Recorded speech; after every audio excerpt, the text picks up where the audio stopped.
जय गुरु जी। गुरु जी की प्यारी संगत को मेरा सादर प्रणाम। आज मुझे फिर सौभाग्य मिल रहा है आपके साथ सत्संग करने का। गुरु जी की महिमा तो अपरंपार है।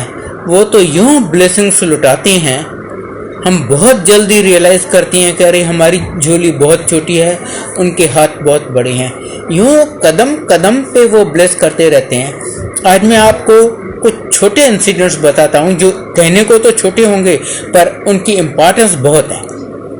सबसे पहला जो मुझे ध्यान में आ रहा है, अभी जस्ट अगस्त खत्म हुआ है, अगस्त का महीना था, सारी साल तो मुझे याद नहीं है।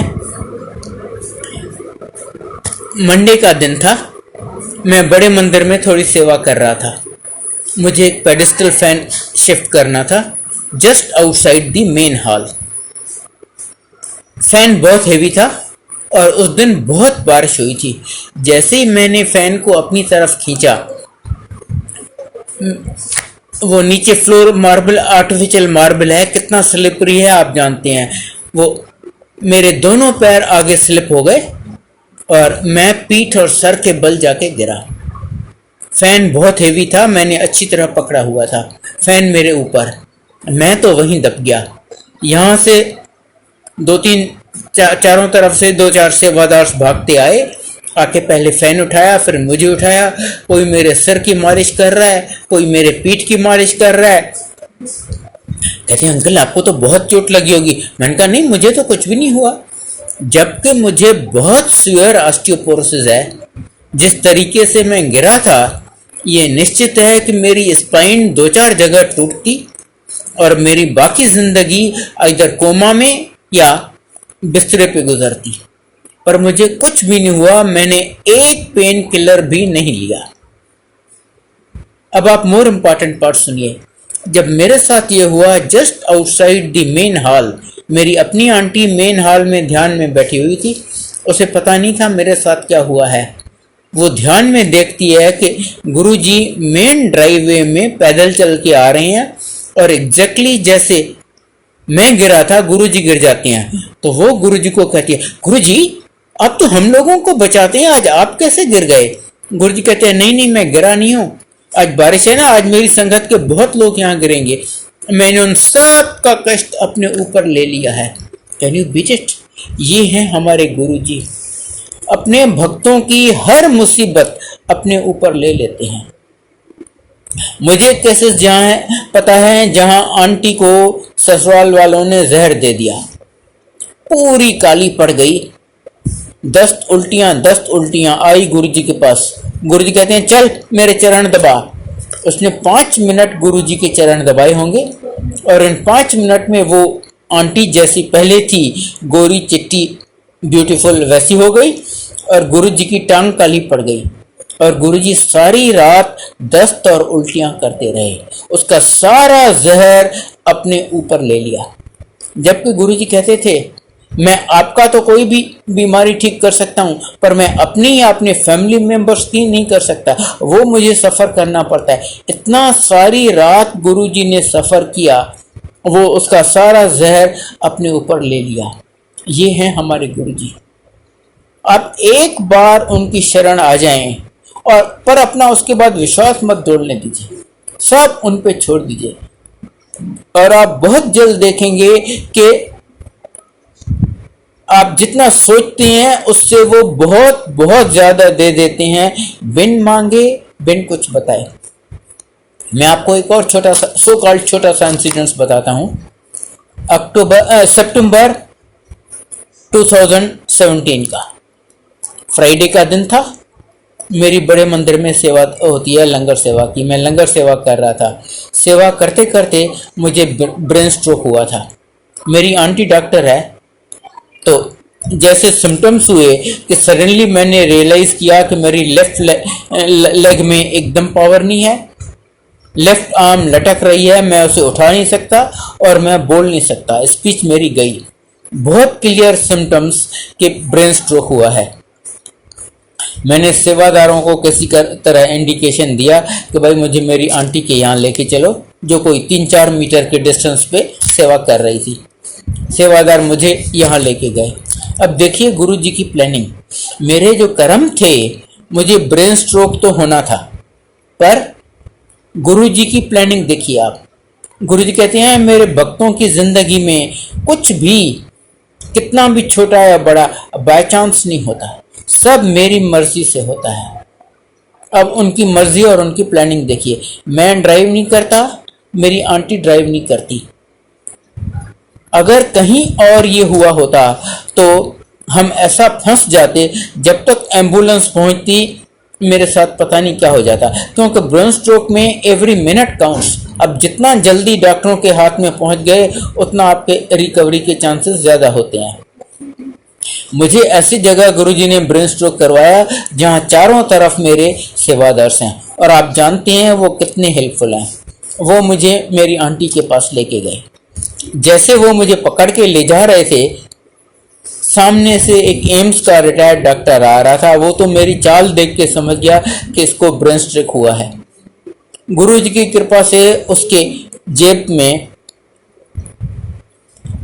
डिस्प्रिन और सार्बिट्रेट दोनों थे। उसने दोनों निकाले और मुझे दिए। अंकल ये तो खा लो। मुझे फर्स्ट एड तो वहीं का वहीं मिल गया। अच्छा, मेरा उससे कोई 14 साल पहले बाईपास ऑपरेशन हुआ था एम्स में। तो हमने उस डॉक्टर को फ़ोन किया कि भाई मुझे इसको ब्रेन स्ट्रोक हुआ है और हम एम्स में इमरजेंसी में आना चाहते हैं इसके लिए। कहता है ऐसी गलती मत करना, यहाँ पर तो इतनी रश होती है, कोई आपको घुसने नहीं देगा और आपके लिए एवरी सेकंड काउंट्स। अच्छा होगा किसी प्राइवेट हॉस्पिटल में चले जाओ। हमने डिसाइड किया फोर्टिस वसंत कुंज में जाते हैं, नियरेस्ट बड़ी हॉस्पिटल। मेरी आंटी ने सेवादारों को बोला कि अंकल प्लीज़ एम्बुलेंस तो मंगा दो। कहते हैं आंटी क्या बातें कर रही हो, एम्बुलेंस आने में तो पता नहीं कितनी देर लग जाएगी, हम हैं ना। 2 सेवादार फटाफट अपनी गाड़ी लेके आए। उन 2 गाड़ियों में मैं, मेरी आंटी, मेरी बेटी और 3 सेवादार, हम निकले फोर्टिस वसंत कुंज के लिए। एंड ऑफ सितंबर, नवरात्रे चल रहे थे, रात को 9 बजे का टाइम लगभग। आपको पता है छतरपुर रोड पे ट्रैफिक की क्या हालत होती है, पर गुरुजी की कृपा से हमें कहीं भी एक भी जरा सी ट्रैफिक नहीं मिली, एक भी रेड लाइट नहीं मिली और हम फटाफट फोर्टिस वसंत कुंज पहुंच गए। जैसे ही हम यहाँ से निकले, मेरी आंटी ने दोनों बेटों को फ़ोन कर दिया कि पापा को ये हुआ है। बड़ा बेटा एंड्रूसगंज में रहता है, वो, उसकी आंटी, 2 छोटे बच्चे तैयार हुए, वो निकले वहाँ से। उसको आना था वाया साउथ एक्सटेंशन, जहाँ उन दोनों मेट्रो का काम चल रहा था, और whole of Aurobindo Marg Yusuf Sarai market notorious again for traffic jams. पर गुरुजी की कृपा से उसको भी कहीं भी ज़रा सी ट्रैफिक नहीं मिली, वो फटाफट फोर्टिस पहुँच गया। इनफैक्ट जब तक हम पहुँचे वो उससे पहले ही वहाँ पहुँच गया था, और वो नर्सेज और ट्रॉली लेके हमारे रिसेप्शन के लिए इमरजेंसी गेट पे खड़ा था। मुझे फटाफट वो अंदर लेके गए, मेरा 1-2 टेस्ट किया। कहते हैं हाँ जी ब्रेन स्ट्रोक तो हुआ है, पर छोटा सा क्लॉट था, वो कहीं मूव कर गया है, हम उसको लोकेट नहीं कर पाए गए, पर you are out of danger, कोई घबराने वाली बात नहीं है। चलिए हम आपको आईसीयू में एडमिट करते हैं, आपको 3-4 दिन ऑब्जर्वेशन के लिए रखेंगे। हमने कहा मैं एवरी मिनट में बेटर फील कर रहा हूँ और आप कह रहे हो मुझे आईसीयू में रखेंगे, ये तो लूटने वाली बात हो जाएगी। मेरी आंटी ने कहा नहीं आप इसे डिस्चार्ज कर दो। हमने ज़बरदस्ती अगेंस्ट मेडिकल एडवाइस डिस्चार्ज करवा लिया। हमने कहा चलो हम एम्स चलते हैं, हमें उनमें ज़्यादा विश्वास है। जबकि हमें वार्न किया गया था आप यहाँ घुस नहीं सकोगे। हम बेटे की गाड़ी में एम्स गए, वहाँ पर उन्होंने इमीडिएटली मेरे को अटेंड किया, इमरजेंसी में लेके गए, 1-2 टेस्ट और किया, कंफर्म किया कि हाँ ब्रेन स्ट्रोक था, पर वो छोटा सा क्लॉट था, हम लोकेट नहीं कर पा रहे। 2-3 घंटे के बाद नर्स आती है, कहती है भाई साहब इमरजेंसी वार्ड में एक बिस्तरा खाली हो रहा है, आप वो बिस्तरा ले लीजिए। माइंड यू गुरुजी की कृपा देखिए, जहां मुझे वार्न किया गया था कि आप घुस नहीं सकोगे, मुझे बिस्तरा मिल गया। तब तक सैटरडे मॉर्निंग हो गया। डॉक्टर्स आए, देखा, एक आध टेस्ट और किया, कंफर्म किया, हाँ जी आप खतरे से बाहर हैं, पर आपको यहाँ रहना पड़ेगा अभी। अगले दिन कहते हैं कि आज तो संडे है, आज तो कोई सीनियर डॉक्टर आएगा नहीं। हमने कहा तो फिर हम यहाँ क्या कर रहे हैं, हमें शॉर्ट लीव दे दो। हम शॉर्ट लीव लेके बेटे के यहाँ एंड्रूसगंज चले गए। मंडे मॉर्निंग को फिर हम वहाँ गए, मेरा एक आध टेस्ट और हुआ, कंफर्म किया, कहते हैं हाँ जी आपका ब्रेन स्ट्रोक तो हुआ था पर you are out of danger. हम उसको लोकेट नहीं कर पा रहे, इतना छोटा क्लॉट था, वो मूव कर गया है। हाँ आपको ये 2-3 टेस्ट और करने पड़ेंगे और आपको 6-8 महीने अच्छी खासी फिजियोथेरेपी करवानी पड़ेगी, तभी आप नॉर्मल होंगे। हमने पूछा ज़रूरी है हम ये टेस्ट यहाँ रह के करवाएं? कहते हैं नहीं नहीं, चाहो तो डिस्चार्ज ले लो, ये टेस्ट बाद में आके ओपीडी में करवा लेना। हमने मंडे इवनिंग को ही डिस्चार्ज ले लिया, घर आ गए। वो टेस्ट मैंने बाद में करवाए, गुरुजी की कृपा से सब रिजल्ट्स ठीक आए। इन्होंने कहा था आपको 6-8 महीने बहुत अच्छी फिजियोथेरेपी करवानी पड़ेगी। मैंने एक दिन भी फिजियोथेरेपी नहीं करवाई। गुरुजी बैठे हैं ना डॉक्टरों के डॉक्टर, गुरुजी की कृपा से मैं आज एकदम ठीक हूँ, आपके सामने। अच्छा, मैं वहाँ से डिस्चार्ज हुआ मंडे नाइट को। हमारा प्रोग्राम था कि फ्राइडे मॉर्निंग को लॉन्ग वीकेंड था, हम ऋषिकेश हरिद्वार जाएंगे छोटे बेटे और उनकी फैमिली के साथ घूमने। हमने बेटे को बोला बेटा अभी तो 3 दिन पहले तो ये इतना सब हुआ है, हम ऐसा जाएं ये ठीक नहीं है, हम नहीं चलते, आप तीनों चले जाओ। कहता है नहीं पापा, अगर आप नहीं चलोगे ना तो हम भी नहीं जाएंगे। ठीक है, बाद में हम सब साथ चलेंगे। हमने सोचा बेटा बहू तो बड़े हैं, समझ जाएंगे, उनको एक छोटी बच्ची है, वो सोचेगी अरे दादू की वजह से हमारा भी ट्रिप खराब हो गया। हमने कहा अच्छा चलो हम भी चलते हैं। फ्राइडे मॉर्निंग को हम ऋषिकेश गए, सारा बेटे बड़े बेटे छोटे बेटे, उसकी आंटी और उसकी बेटी के साथ सारा दिन हम ऋषिकेश घूमे। सैटरडे को हम हरिद्वार घूमे। संडे मॉर्निंग को हम ऋषिकेश पे त्रिवेणी घाट में गए नहाने, वहाँ घाट पे नहा रहे हैं। बेटे को किसी ने बोला था अरे यार ऋषिकेश जा रहे हो, थोड़ा हमारे लिए गंगा जल तो लेके आना। उसने एक बोतल ली हाथ में और सोचा कि जितना किनारे से दूर पानी लूँगा ना उतना साफ मिलेगा। एक बहुत बड़ी चट्टान को पकड़ के एक कदम रखा, दूसरा रखा, तीसरा रखा, फर्स्ट क्लास। जैसे ही चौथा कदम रखा वो लुढ़क गया। एक गोता लगाया, दूसरा लगाया, तीसरा लगाया। हम सब, उसकी आंटी, उसकी बेटी, माँ बाप, चारों चला रहे हैं अरे किसी को स्विमिंग आती है, बचाओ बचाओ, वो डूब रहा है, वो डूब रहा है। कोई सामने नहीं आया। और जैसे वो गोते खा रहा था, विश्वास रखिए हमें जरा से भी उम्मीद नहीं थी कि वो आज बच सकता है।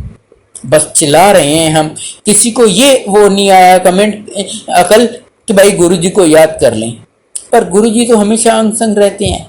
अचानक हमने देखा कि बेटा बड़े आराम से बाहर आ रहा है। अरे तू बाहर कैसे आ गया? कहता जी मुझे अकल आ गई। मैंने कहा गुरुजी बचाओ। अफकोर्स वो नहीं कहता तो भी गुरुजी तो साथ रहते ही हैं। कहते हैं ना मैं तो हमेशा आपके अंग संग रहता हूँ।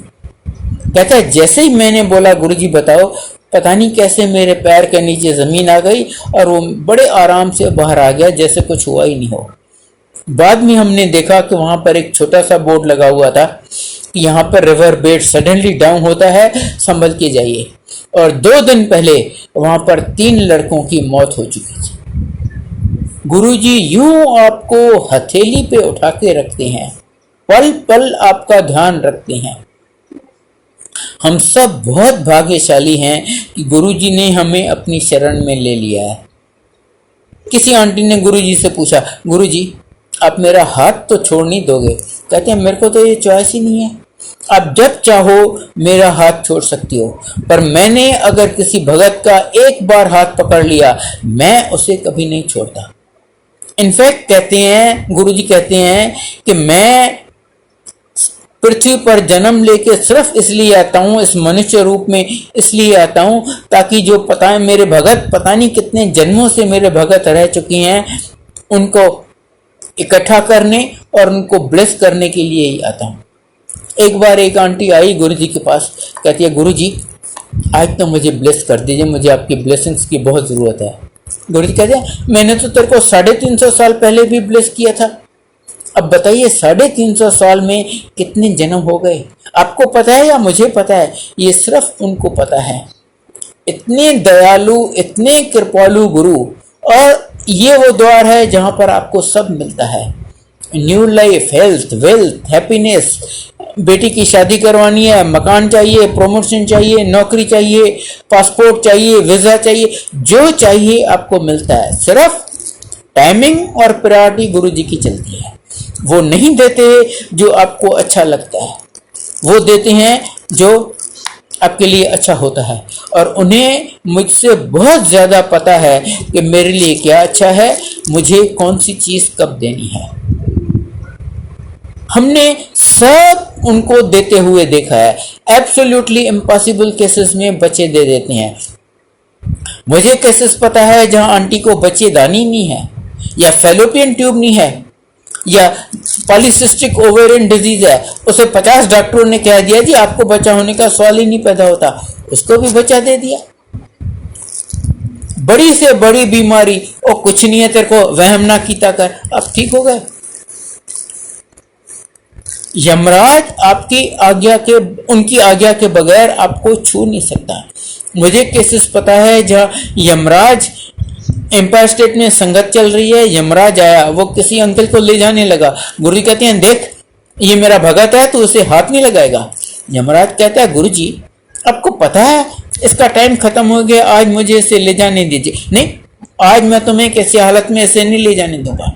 और यमराज खाली हाथ वापस चला गया। इनफैक्ट ये सब चीजें हमने गुरुजी से ली हुई हैं, सब चीजें, और पता नहीं कितनी बार, अनगिनत बार मुझे उन्होंने पता नहीं कितनी बार न्यू लाइफ दिया है, पता नहीं कितनी बार न्यू लाइफ दिया है, और सर्टेन डेथ से पता नहीं कितनी बार बचाया है। मेरी आंटी को एक से ज्यादा बार न्यू लाइफ दी है। मेरे बड़े बेटे को ऐसा कैंसर हुआ था कि हमें दुनिया की हर जगह से जवाब मिल गया कि ये कैंसर तो 2-3 साल के बच्चे को होता है, इसको पता नहीं कैसे 24 साल की उम्र में हुआ है, इसको कोई कुछ नहीं कर सकता, भूल जाइए। उसको गुरुजी ने सिर्फ कल्याण कीता कह के ठीक कर दिया। फिर ऐसे लड़के की गुरुजी ने शादी करवा दी, फिर पता चला उसको बच्चा नहीं हो सकता, उनको जुड़वा बच्चे दिए। बस आपको यहाँ आना है और उन पे विश्वास रखना है। गुरुजी कहते हैं आपके 90% कर्म मैं माफ कर देता हूँ, और वो सिर्फ गुरुजी कर सकते हैं, और बाकी 10% कहते हैं आपसे वो भी नहीं भुगते जाएंगे, वो भी मैं आपको भुगतवाऊंगा। और वो इसलिए कि आपका सब जन्मों के लिए अकाउंट क्लियर हो जाए, तभी आप मोक्ष के हकदार हो सकते हैं। इसलिए अगर आप, वो आपको सुख दे रहे हैं तो खुश होइए, आपको ब्लेस कर रहे हैं। अगर दुख में रख रहे हैं, तकलीफ परेशानी में रख रहे हैं, जो आपको चाहिए नहीं दे रहे, तो भी खुश होइए, उनका शुक्रिया अदा कीजिए। वो आपके कर्म कटवा रहे हैं, आपको मोक्ष का हकदार बना रहे हैं।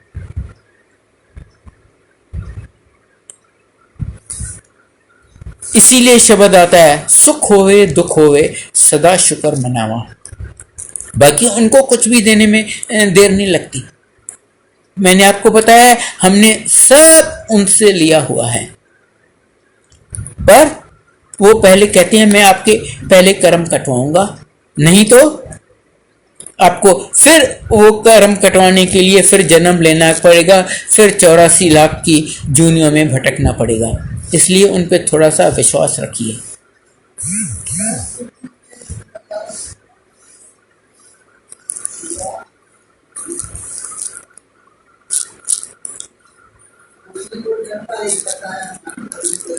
एक आपको छोटा सा इंस्टेंस बताता हूं। एक अंकल अपने ऑफिस में सस्पेंड हो गए थे। किसी ने उनको बताया कि भाई ऐसे गुरुजी हैं, वो तो कुछ भी दे देते हैं। वो बड़ी उम्मीद लेके आए गुरुजी के पास, गुरुजी के पांव पकड़ लिए, गुरुजी प्लीज मुझे बचा लो। गुरुजी कहते हैं तूने रिश्वत ली थी? जिस टोन में गुरुजी ने पूछा ना, तूने रिश्वत ली थी? वो समझ गया ये तो जानी जाना है, ये सब जानते हैं, इनसे झूठ बोलने का कोई फायदा नहीं है। इमीडिएटली मान गया। हाँ जी गुरुजी। कहते हैं तेरी आंटी को 5 किलो का ट्यूमर है। 5 किलो समझती हैं? जब बच्चा पैदा होता है उसका वेट 3 सवा 3 किलो के लगभग होता है, उसके 1.5 गुने से भी ज्यादा। कहते हैं हाँ जी गुरुजी। कहते हैं गुरुजी कहते हैं तूने उसके बारे में तो कुछ नहीं बोला। कहते हैं गुरुजी प्लीज मुझे बचा लो। गुरुजी कहते हैं तू मेरे को एक मुंडा ले ले। उसको 17-18 साल के 2 बेटे थे। उसने सोचा यार इस उम्र में मैं बैठ के मुंडा प्रोड्यूस करूं तो मेरे दोस्त तो मेरे ऊपर हंसेंगे। नहीं गुरुजी मुझे मुंडा नहीं चाहिए, मुझे बचा लो। 2-3 दिन बाद फिर आया, फिर गुरुजी के पांव पकड़ लिए, गुरुजी प्लीज मुझे बचा लो। गुरुजी कहते हैं तेनू क्या ना, तू मेरे को एक मुंडा ले ले। नहीं गुरुजी मुंडा नहीं चाहिए, मुझे बचा लो। 2-3 दिन बाद फिर आया, फिर वही डायलॉग रिपीट हुआ। कहते हैं यार ये मेरा फ्रेंड मुझे कहाँ लेके आया, गुरुजी तो जिद पे हैं मुझे मुंडा देके ही छोड़ेंगे। उसने गुरुजी के यहाँ आना छोड़ दिया। कोई 1-1.5 महीना बीता, उसकी आंटी को पेट में कुछ फील हुआ। उन्होंने सोचा कि ये ट्यूमर बर्स्ट, इतना बड़ा ट्यूमर 5 किलो का, सोचा ट्यूमर बर्स्ट कर गया है। और ट्यूमर बर्स्ट कर गया मीन्स आप गए काम से, आपके बचने की उम्मीद बहुत कम होती है।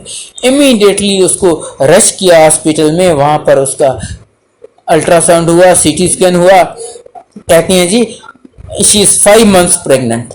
कहते हैं ये गुरुजी की काम है, मैंने उनको इतना बोला था मुझे मुंडा नहीं चाहिए, फिर भी जबरदस्ती मुझे मुंडा दे रहे हैं। शाम को वो गया गुरुजी के पास, वो सीटी स्कैन की रिपोर्ट हाथ में लेके, और गुरुजी से ऑलमोस्ट बदतमीजी से इसने बात की। गुरुजी ये देखो ना ये क्या है। गुरुजी कहते हैं क्या है, जैसे कुछ जानते ही नहीं है। मेरी आंटी की सीटी स्कैन की रिपोर्ट है। अच्छा क्या लिखा है इसमें?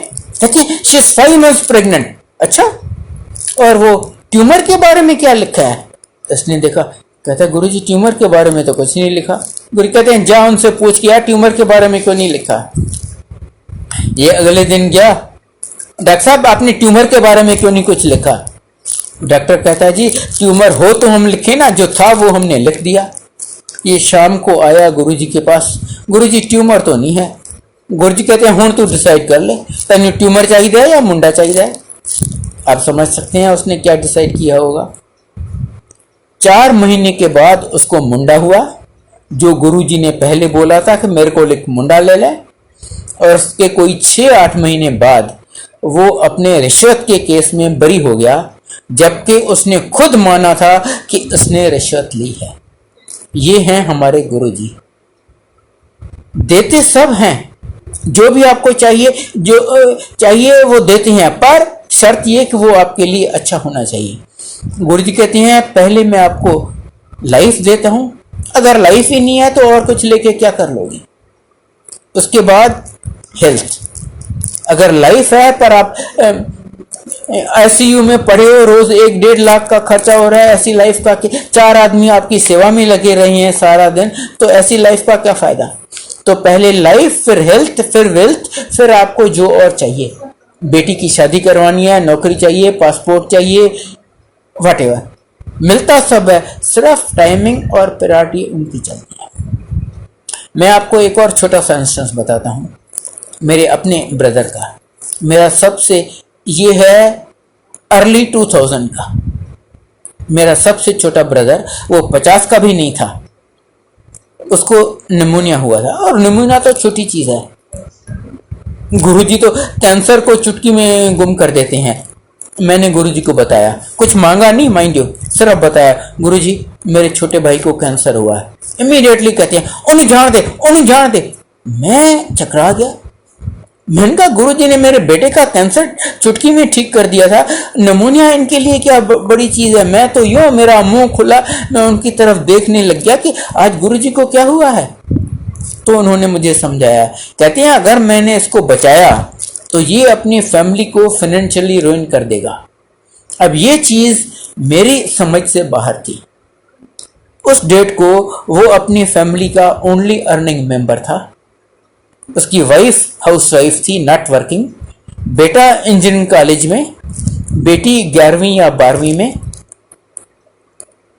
उसने अच्छा खासा मकान बनाया था लोन लेके, वो लोन रिपे करना था उसको।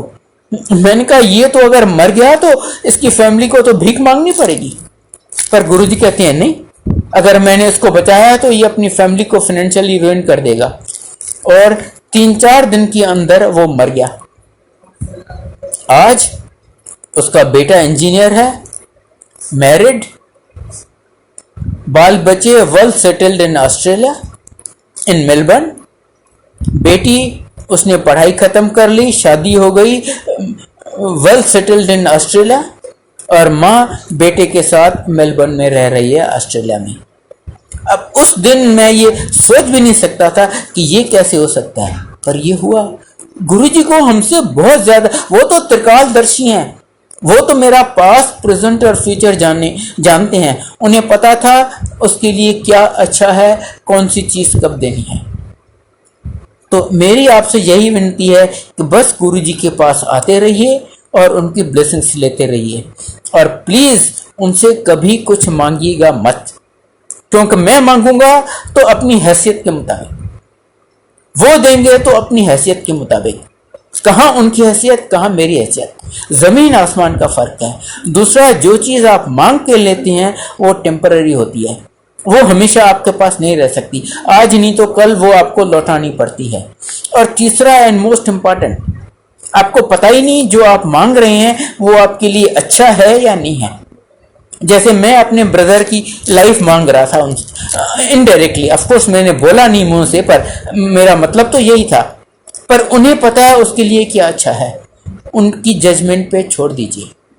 और फर्स्ट हैंड एक्सपीरियंस से मैं आपको गारंटी दे सकता हूं कि आप जितना सोचती हैं उससे बहुत ज्यादा ले जाएंगे, बिन मांगे, बिन एक अक्षर बताए।